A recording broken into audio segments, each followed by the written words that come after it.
ನಮಸ್ಕಾರ friends, quarterly result ಚಾನಲ್ಗೆ ಸ್ವಾಗತ. ಪೈನಾಟೆಕ್ ಕೆಮಿಕಲ್ ತನ್ನ ಕ್ವಾರ್ಟರ್ ರಿಸಲ್ಟನ್ನು ಪಬ್ಲಿಷ್ ಮಾಡಿದೆ. ಇದು ಕನ್ಸಲ್ಟೇಟೆಡ್ ಫೈನಾನ್ಷಿಯಲ್ ರಿಸಲ್ಟ್ ಆಗಿದೆ. ಇದು ಈಗಿನ ಕ್ವಾರ್ಟರ್ 3 ರಿಸಲ್ಟ್ ಕಾಲಮ್, ಇದು ಹಿಂದಿನ ಕ್ವಾರ್ಟರ್ 2 ರಿಸಲ್ಟ್ ಕಾಲಮ್, ಇದು ಹಿಂದಿನ ವರ್ಷದ ಕ್ವಾರ್ಟರ್ 3 ರಿಸಲ್ಟ್ ಕಾಲಮ್. ಇವೆರಡು ಕಾಲಮ್ ಹೋಲಿಕೆಗೋಸ್ಕರ ಕೊಟ್ಟಿದ್ದಾರೆ. ಡಾಟಾ ಲ್ಯಾಕ್ಸ್ದಲ್ಲಿದೆ, ನಾನು ಕನ್ನಡದಲ್ಲಿ ಕನ್ವರ್ಟ್ ಮಾಡಿ ಹೇಳುತ್ತೇನೆ. ಎಲ್ಲಕ್ಕಿಂತ ಮೊದಲಿಗೆ ನೋಡೋಣ ರೆವೆನ್ಯೂ ಫ್ರಮ್ ಆಪರೇಷನ್, ಅಂದರೆ ಆದಾಯದ ಬಗ್ಗೆ. ಹಿಂದಿನ ಕ್ವಾರ್ಟರ್ 2ದಲ್ಲಿ ಕಂಪನಿಯು 145 crore ರೆವೆನ್ಯೂ ಜನರೇಟ್ ಮಾಡಿತ್ತು. ಹಿಂದಿನ ವರ್ಷದ ಕ್ವಾರ್ಟರ್ 3ದಲ್ಲಿ ಕಂಪನಿಯು 138 crore ರೆವೆನ್ಯೂ ಜನರೇಟ್ ಮಾಡಿತ್ತು. ಈಗಿನ ಕ್ವಾರ್ಟರ್ 3ದಲ್ಲಿ ಕಂಪನಿಯು 125 crore ರೆವೆನ್ಯೂ ಜನರೇಟ್ ಮಾಡಿದೆ. ಕಂಪನಿಯ ರೆವೆನ್ಯೂವನ್ನು ಏರ್ ಟು ಏರ್ ಕಂಪ್ಯಾರಿಸನ್ ಮಾಡಿದಾಗ 9.4% ಇಳಿಕೆಯಾಗಿದೆ. ಅದೇ ಕಂಪನಿಯ ರೆವೆನ್ಯೂವನ್ನು ಕ್ವಾರ್ಟರ್ ಟು ಕ್ವಾರ್ಟರ್ ಕಂಪ್ಯಾರಿಸನ್ ಮಾಡಿದಾಗ 13.7% ಇಳಿಕೆಯಾಗಿದೆ. ನೆಕ್ಸ್ಟ್ ಪಾಯಿಂಟ್ ನೋಡೋಣ, ಟೋಟಲ್ ಎಕ್ಸ್ಪೆನ್ಸಸ್ ಅಂದರೆ ಖರ್ಚಿನ ಬಗ್ಗೆ.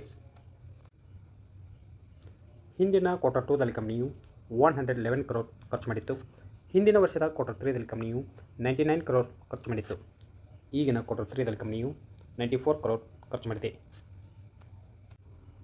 ನೆಕ್ಸ್ಟ್ ಪಾಯಿಂಟ್ ನೋಡೋಣ, ಪ್ರಾಫಿಟ್ ಫಾರ್ ದ ಪೀರಿಯಡ್ ಅಂದರೆ ಲಾಭದ ಬಗ್ಗೆ. ಹಿಂದಿನ ಕ್ವಾರ್ಟರ್ 2ದಲ್ಲಿ ಕಂಪನಿಯು 32 crore ಪ್ರಾಫಿಟ್ ಮಾಡಿತ್ತು. ಹಿಂದಿನ ವರ್ಷದ ಕ್ವಾರ್ಟರ್ 3ದಲ್ಲಿ ಕಂಪನಿಯು 32 crore ಪ್ರಾಫಿಟ್ ಮಾಡಿತ್ತು. ಈಗಿನ ಕ್ವಾರ್ಟರ್ 3ದಲ್ಲಿ ಕಂಪನಿಯು 27 crore ಪ್ರಾಫಿಟ್ ಮಾಡಿದೆ. ಕಂಪನಿಯ ಪ್ರಾಫಿಟನ್ನು ಏರ್ ಟು ಏರ್ ಕಂಪ್ಯಾರಿಸನ್ ಮಾಡಿದಾಗ 15.4% ಇಳಿಕೆಯಾಗಿದೆ.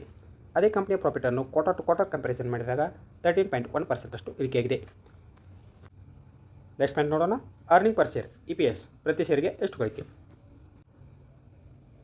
ಹಿಂದಿನ ಕ್ವಾರ್ಟರ್ 2ದಲ್ಲಿ ಕಂಪನಿಯು ₹2.80, ಹಿಂದಿನ ವರ್ಷದ ಕ್ವಾರ್ಟರ್ 3ದಲ್ಲಿ ಕಂಪನಿಯು ₹2.95, ಈಗಿನ ಕ್ವಾರ್ಟರ್ 3ದಲ್ಲಿ ಕಂಪನಿಯು ₹2.43. ಕಂಪನಿಯ ಪ್ರಾಫಿಟ್ ಇಳಿಕೆಯಾದಂತೆ EPS ಇಳಿಕೆಯಾಗುತ್ತದೆ. ಅದೇ ಕಂಪನಿಯ ಪ್ರಾಫಿಟ್ ಇಳಿಕೆಯಾದರೆ EPS ಕೂಡ ಇಳಿಕೆಯಾಗುತ್ತದೆ. ಓವರಾಲ್ ಕ್ವಾರ್ಟರ್ ರಿಸಲ್ಟ್ ಬಗ್ಗೆ ಹೇಳೋದಾದರೆ ಎವರೇಜ್ ನಂಬರ್ ಎಂದು ಹೇಳ್ಬೋದು. ನೋಡೋಣ ಮಾರ್ಕೆಟ್ ಯಾವ ರಿಯಾಕ್ಷನ್ ತೋರಿಸುತ್ತೆ ಅಂತ. ಇನ್ವೆಸ್ಟ್ಮೆಂಟ್ ಮಾಡೋ ಮೊದಲು ನಿಮ್ಮ ಫೈನಾನ್ಷಿಯಲ್ ಅಡ್ವೈಸರ ಸಲಹೆ ಕೇಳಿ ಇನ್ವೆಸ್ಟ್ಮೆಂಟ್ ಮಾಡಿ. ವಿಡಿಯೋ ಇಷ್ಟವಾದರೆ ಲೈಕ್ ಮಾಡಿ, ಶೇರ್ ಮಾಡಿ ಮತ್ತು ಸಬ್ಸ್ಕ್ರೈಬ್ ಮಾಡ್ಕೊಳ್ಳಿ. ನಮಸ್ಕಾರ.